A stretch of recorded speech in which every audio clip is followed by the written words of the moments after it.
Hasn't played more than 65 games since the 2017-2018 season. He has proven himself to be consistently undependable. As I've stated before in the load management video, there are far too many players this day and age who are proverbial trains. And the cars they carry are, if he's healthy, if he's happy. These past playoffs, he was a defensive stalwart. He was amazing on the defensive end, but he was religiously inconsistent offensively.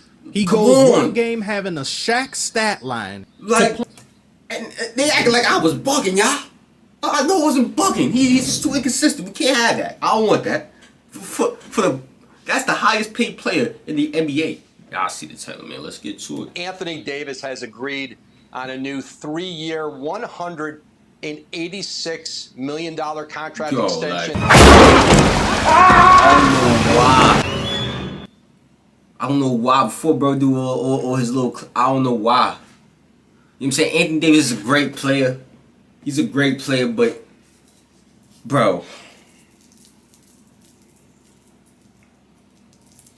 he's like a piece of glass, you know? A piece of glass, bro. And I don't even know, bro. Like there's no reason. I don't want AD. We don't want AD no more, man. He's too like unreliable, inconsistent. I don't want him. And that's $52 million a year. The dreaded day of days has finally come to pass, ladies and gentlemen. The Lakers have decided to extend Mr. Glass. I was born with glass bones and paper skin. Every morning I break my legs, and every afternoon I break my arms. At night, I wake in agony until my heart attacks put me to sleep. Yo. Oh, no. No. Like, that's crazy. That look like it hurt, though. Ow. Ah.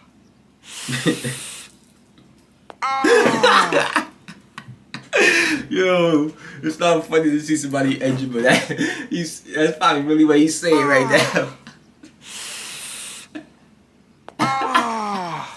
Newsflash for those who are not in the know. Anthony Davis has 62. I'm bugging. I said 52 million. I'm bugging. That's 62 million. I'm bugging out. But damn, Jaylen Brown just got the $300 million 5-year deal. Sheesh.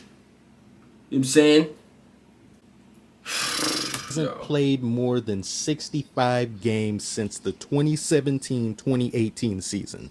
He has proven himself to be consistently undependable. As I've stated before in the load management video, there are far too many players this day and age who are proverbial trains. And the cars they carry are, if he's healthy, if he's happy, if he's comfortable. And if these prerequisites and stipulations are met, then maybe he'll be healthy enough to pull a disappearing act in the playoffs or flame out entirely. Davis isn't a serial choker like Harden. He's nowhere near as bad as Embiid. These past playoffs, he was a defensive stalwart. He was amazing on the defensive end, but he was religiously inconsistent offensively. He goes one game having a Shaq stat line. And they acting like I was bugging, y'all. I know I wasn't bugging. He's too inconsistent. We can't have that. I don't want that. That's the highest paid player in the NBA.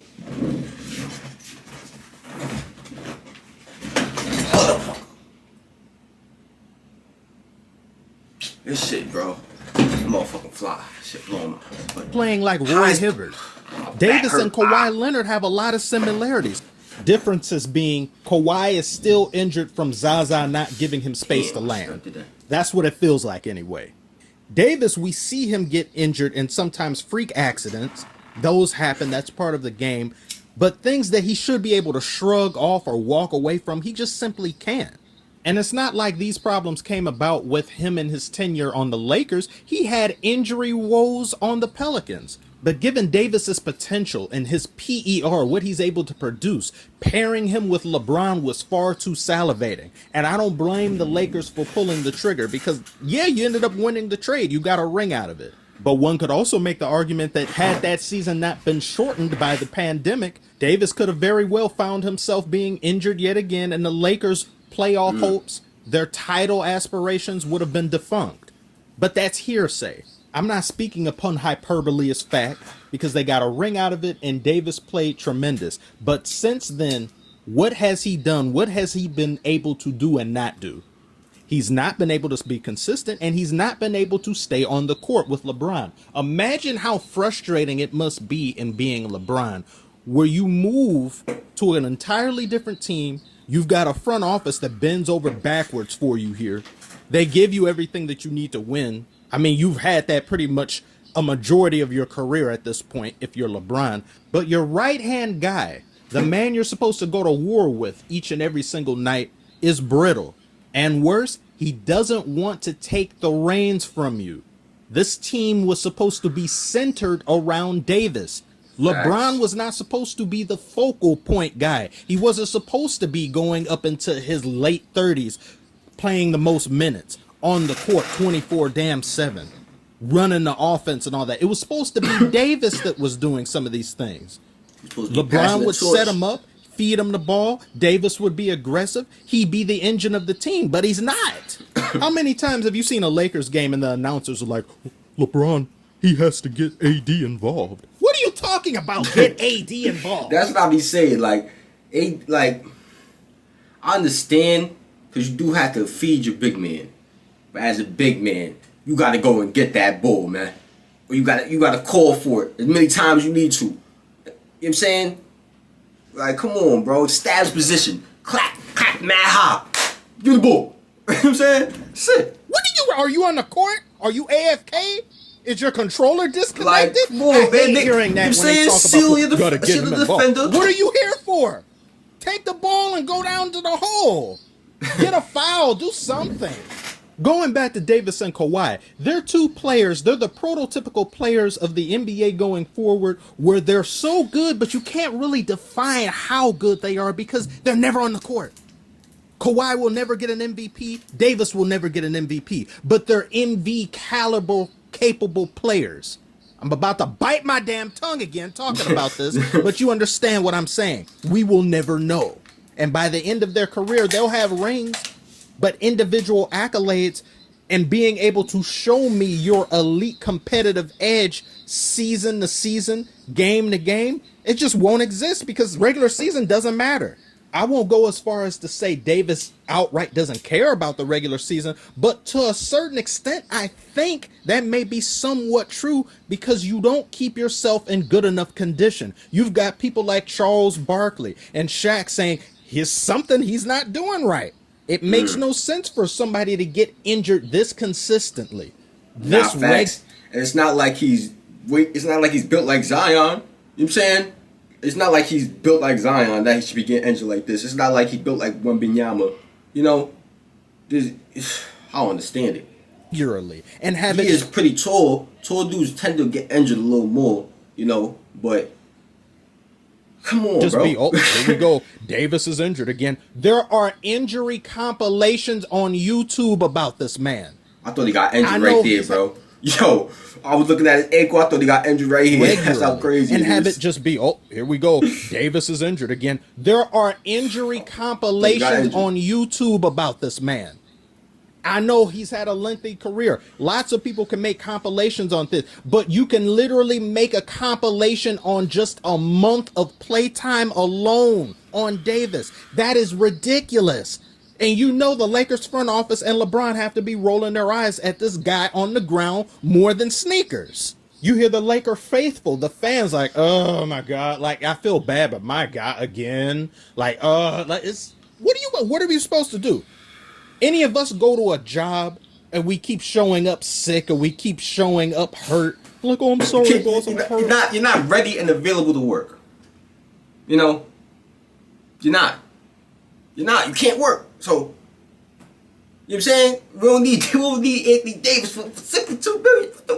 Yo, that's crazy. Oh, I'm sorry, but should have signed for 40. I understand though, they didn't want to let him go. That's probably what's really going on. I don't know the ins and outs of the trading system and the free agency system and all that. so I'm not gonna get too deep into that. But they probably Then wouldn't your let him boss go. will be Let the sympathetic team get him, sometimes, but maybe. still. I mean, they're superstars. They're Trade. going to have the whole organization kiss their toes 24/7. But if we do that, they'll be like, okay, bro, this is like the 4th or 5th time in 2 weeks. What's the matter with you? You need to shape up or you're out of here. That way of life does not translate if you're an NBA superstar, of course. But in some ways, I think it damn well should. Because if you're Davis and you're getting paid now over $60 million per year annually, you have the richest contract in NBA history. And isn't that money guaranteed too? So even if he gets injured all 3 years, does he still get that money, right?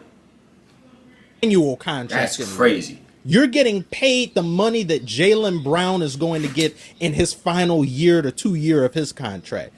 They've got him signed until 2028, and you're going to spend the most of those years on that treadmill in the tunnel. This is an even worse contract than Jaylen Brown, because I question Jaylen Brown being worth that much in terms of his star power and what he's able to produce on the court. Davis, I don't question that. I question if they give Jaylen Brown that, what are they going to give Tatum? What are they going to give Tatum? Because if I'm Tatum, I'm like, y'all giving bro that. I'm saying I put this thing in my bag too. I'm more than 1A. He more than 1B, so I need 400. What we doing? Up it or 350? If I'm saying 325, we going to Ghost again. You know what I'm saying? We can talk it out, but real shit, like it's his availability. So they're paying over $186 million to a part-time player, and he's getting over $60 million a year. Well, but you don't know what the future holds. Okay, yeah, Davis could have an amazing offseason for a workout. He comes back in the camp in shape. Something that he hasn't done in previous years, much to LeBron's chagrin. You can hear the stories of LeBron, rumors coming out of the Lakers camp of LeBron being irritated with Davis's commitment because after he won the ring, the fire, the resolve, the determination simply was not there anymore. But let's say he has an amazing offseason. He comes back in shape. The man just hit 30. Are you expecting him to be less injury prone at this age or more injury prone? I'm not a doctor, as far as you know. I'm not a nutritionist, as far as you know that either. All I know is if someone keeps showing you who they are, you should believe them. And Davis has shown himself to be somewhat lackadaisical and of low motor. Offensively, defensively, yeah, he's amazing. He's incredible. He could be Defensive Player of the Year if he played more games, but he won't.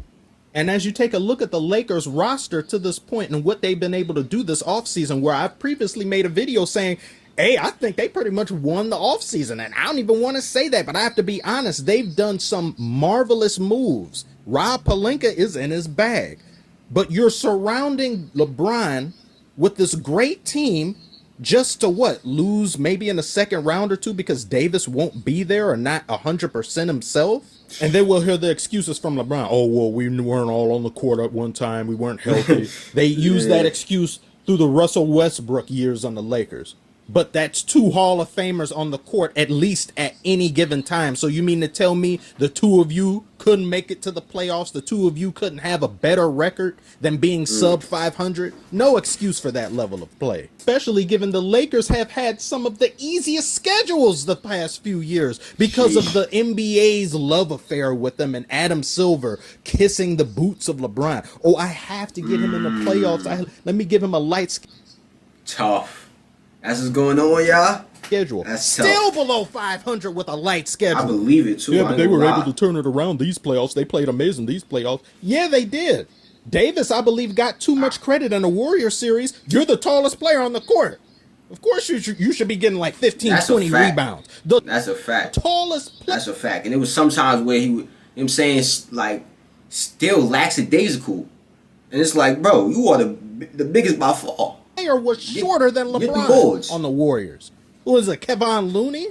He's about 6'9", 6'8".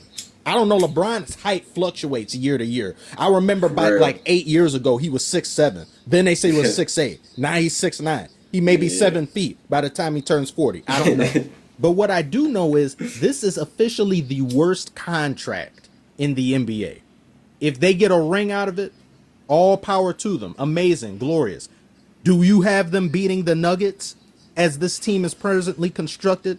in a 7-game series when you got swept last series. It all depends on Davis being able to stay healthy and on the court, and I don't think he's going to be able to deal with Jokic. The man chooses not to play center for a reason. It's because he knows he's brittle. He's probably got the injury demons in his head. He's probably subconsciously limiting himself as a player, because that's usually what happens. You get hurt a certain amount of times and you start to play like a lesser version of yourself. Not even because you're diminished, just because you just don't want to get hurt again. So I genuinely hope something good comes from this, but as it is right now, this is way worse than the Jaylen Brown contract. Because Jaylen Brown is dependable, at least when it comes to dribbling with his left hand. But Davis, I don't know what I'm going to get night after night. I just don't. I don't know how anybody can. Nah, fact. Let's turn to this one, y'all. Bro, just saying all the things I was thinking. Speaking it, you know what I'm saying, for us Lakers fans, you know. This is crazy. I don't think, you know what I'm saying, I understand keeping Anthony Davis, but for $62 million it's a different story, you know. That's a little overboard, a little crazy in my opinion, but let me know how y'all feel in the comments. Share the video with your people on social media platforms. Click on the last reaction over here, and I'm out of here, man.